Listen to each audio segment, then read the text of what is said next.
Hi ಎಲ್ರಿಗೂ ನಮಸ್ಕಾರ. ಎಲ್ಲರೂ ಹೇಗಿದ್ದೀರಾ? ಎಲ್ಲರೂ ಚೆನ್ನಾಗಿದ್ದೀರಾ ಅಂತ ಅಂದ್ಕೊಂಡಿದ್ದೀನಿ. ನಾನು ಕೂಡ ಚೆನ್ನಾಗಿದ್ದೀನಿ. ಇವತ್ತು ಎಲ್ರಿಗೂ ಗೊತ್ತಿರೋ ಹಾಗೆ ಸರ್ಕಾರ ಬೆಳೆ ವಿಮೆ ಪರಿಹಾರನ ಮಾಡಿಕೊಂಡಿದೆ. ಅಂದರೆ ಬೆಳೆ ಹಾನಿಯಾಗಿರುವಂತಹವರಿಗೆ ಪರಿಹಾರವನ್ನು ಕೊಡ್ತಾ ಇದೆ.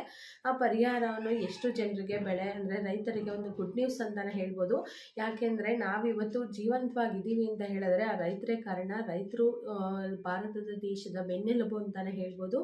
ರೈತರಾಗಿರ್ಬೋದು, ಸೈನಿಕರಾಗಿರ್ಬೋದು, ಇವರಿಬ್ಬರು ಇಲ್ಲ ಅಂತ ಹೇಳಿದ್ರೆ ನಾವು ಇವತ್ತು ಕುತ್ಕೊಂಡು ಇಷ್ಟೊಂದು ಚೆನ್ನಾಗಿ ಮಾತಾಡ್ತಾ ಇದ್ದೀವಿ, ಉಸಿರಾಡ್ತಾ ಇದ್ದೀವಿ ಅಂತ ಹೇಳಿದ್ರೆ ಅದು ಖಂಡಿತ ಸಾಧ್ಯ ಆಗೋದಿಲ್ಲ. ಅವರಿಬ್ಬರು ಚೆನ್ನಾಗಿದ್ರೆ ಮಾತ್ರ ನಾವಿವತ್ತು ಚೆನ್ನಾಗಿ ಇದ್ದೀವಿ ಅಂತಲೇ ಹೇಳ್ಬೋದು. ಒಬ್ಬ ಮನುಷ್ಯ ಸ್ವತಂತ್ರವಾಗಿ ಹೋರಾಡ್ತಾ ಇದ್ದಾನೆ ಅಥವಾ ಸ್ವತಂತ್ರವಾಗಿ ಇದ್ದಾನೆ ಅಂತ ಹೇಳಿದ್ರೆ ದೇಶ ಕಾಯೋ ಸೈನಿಕ ಆಗಿರ್ಬೋದು, ನಮ್ಮ ಬೆಳೆ ಬೆಳೆಯೋ ರೈತ ಆಗಿರ್ಬೋದು, ಇವರಿಬ್ಬರು ಚೆನ್ನಾಗಿದ್ರೆ ಮಾತ್ರ ನಮ್ಮ ದೇಶ ಚೆನ್ನಾಗಿರುತ್ತೆ ಅಂತಲೇ ಹೇಳ್ಬೋದು.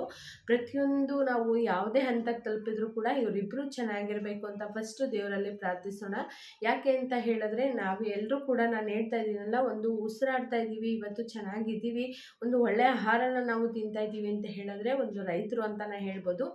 ಈವನ್ ನನ್ನ ತಂದೆನೂ ಕೂಡ ಒಬ್ಬರು ರೈತರು, ಹಾಗೆ ನನ್ನ ಗಂಡನೂ ಕೂಡ ಒಬ್ಬರು ಸೈನಿಕರು ಅಂತಲೇ ಹೇಳ್ಬೋದು. ಅದು ನನಗೆ ತುಂಬಾ ಹೆಮ್ಮೆ ಇದೆ. ಯಾಕೆ ಅಂತ ಹೇಳಿದ್ರೆ ರೈತರ ಮಗಳಾಗಿ ಹುಟ್ಟಿದಕ್ಕೂ ಒಬ್ಬ ಸೈನಿಕರ ಹೆಂಡತಿ ಆಗಿರೋದಕ್ಕೂ ನನಗೆ ತುಂಬಾ ಒಂದು ಹೆಮ್ಮೆ ಅಂತಲೇ ಹೇಳ್ಬೋದು. ಇದು ಎಲ್ರಿಗೂ ಕೂಡ ಸಿಗೋದಿಲ್ಲ. ಸಿಕ್ಕಂಥವ್ರು ತುಂಬಾ ಅದೃಷ್ಟವಂತರು ಅಂತಲೇ ಹೇಳ್ಬೋದು. ನಾನಂತಲ್ಲ, ನಂತರ ಯಾರು ಎಷ್ಟೆಲ್ಲ ಜನ ಇದ್ದೀರಾ ಅಂತ ದಯವಿಟ್ಟು ಕಮೆಂಟ್ ಮಾಡಿ ತಿಳಿಸಿ.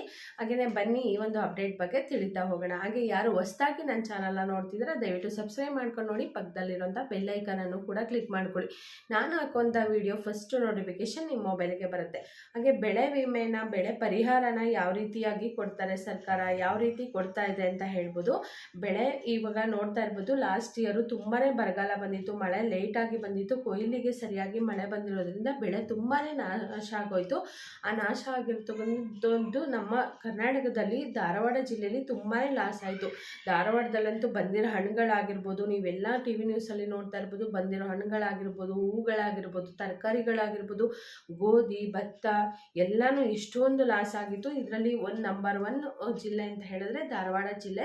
ಧಾರವಾಡ ಜಿಲ್ಲೆಯ ಜಿಲ್ಲಾಧಿಕಾರಿ ಪತ್ರಿಕಾಗೋಷ್ಠಿಯಲ್ಲಿ ಇದನ್ನು ಹೇಳಿದರು. ದಿವ್ಯಾ ಪ್ರಭು ಅವರು ಪತ್ರಿಕಾ ಪ್ರಕಟಣೆಯಲ್ಲೂ ಕೂಡ ಪ್ರಕಟಿಸಿದ್ರು, ನಮ್ಮ ಜಿಲ್ಲೆಯಲ್ಲಿ ಎಷ್ಟು ಬೆಳೆ ಹಾನಿ ಆಗಿತ್ತು ಅಂತ. ನಮ್ಮ ಕರ್ನಾಟಕದಲ್ಲೇ ನಂಬರ್ 1 ಬೆಳೆ ಹಾನಿ ಆಗಿರುವಂತಹ ಜಿಲ್ಲೆ ಅಂತ ಹೇಳಿದ್ರೆ ಧಾರವಾಡ ಜಿಲ್ಲೆ ಆಗಿರ್ಬೋದು.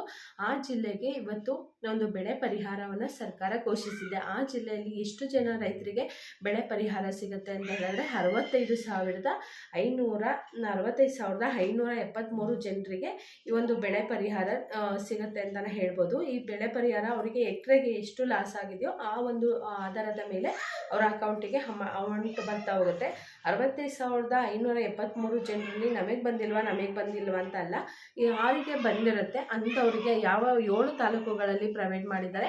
ಅದು ಯಾವ ತಾಲೂಕುಗಳು ಅಂತ ಅಲ್ಲಿ ಮೆನ್ಷನ್ ಮಾಡಿಲ್ಲ. ಒಟ್ಟು ಧಾರವಾಡ ಜಿಲ್ಲೆಯ 7 ತಾಲೂಕುಗಳಲ್ಲಿ ರೈತರಿಗೆ ಒಟ್ಟು 7 ತಾಲೂಕುಗಳಲ್ಲಿ 65,573 ರೈತರಿಗೆ ಈ ಒಂದು ಸೌಲಭ್ಯ ಸಿಗ್ತಾ ಇದೆ.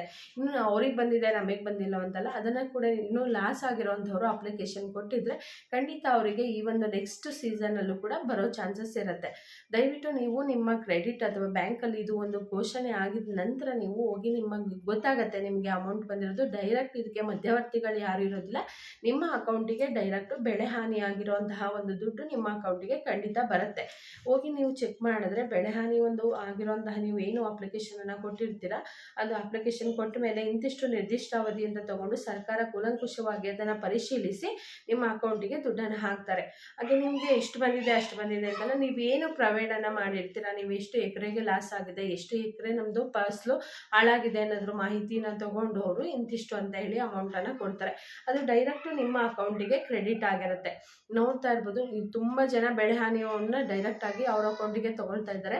ಇದರಿಂದ ಮಧ್ಯವರ್ತಿಗಳು ನಾವು ಅವರು ದುಡ್ಡನ್ನು ಪಡ್ಕೊಂಡು ವಂಚನೆಯನ್ನು ಮಾಡ್ತಾ ಇರುವಂತಹ ಎಷ್ಟೋ ಜನರಿಗೆ ಇದು ಆಗೋದಿಲ್ಲ. ಡೈರೆಕ್ಟು ಅವ್ರ ಅಕೌಂಟಿಗೆ ಇದು ಬರುತ್ತೆ. ಇದರಿಂದ ಸರ್ಕಾರ ತುಂಬಾ ಹೆಲ್ಪ್ ಮಾಡಿದೆ. ಯಾರಿಗೆ ಬೆಳೆ ಹಾನಿ ಫಸಲು ಇದು ಹಾಳಾಗಿರುತ್ತೆ ಅಂಥವ್ರ ಅಕೌಂಟಿಗೆ ಡೈರೆಕ್ಟ್ ಹಣ ಬರುತ್ತೆ ಅಂತಲೇ ಹೇಳ್ಬೋದು.